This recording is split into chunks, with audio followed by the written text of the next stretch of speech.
You need to know that your prosthesis is okay.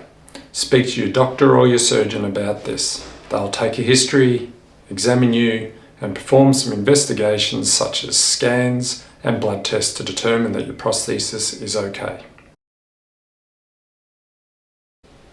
You need to understand why you still have pain. And I'll give you a hint, it's not just about your knee, but it's about the nervous system, which involves your brain and spinal cord.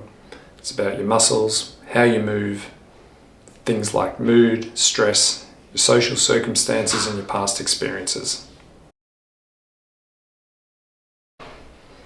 You need to understand that 3 months after a knee replacement, the natural recovery is over.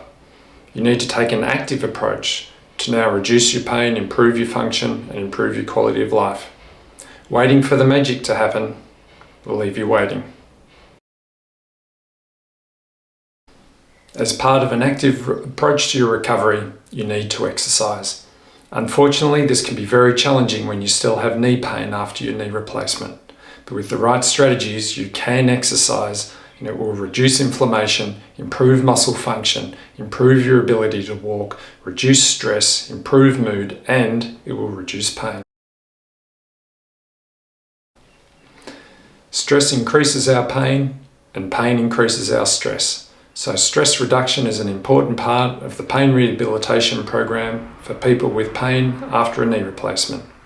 Deep breathing techniques such as mindfulness, meditation or yoga, good sleep, good nutrition and exercise can all help reduce stress.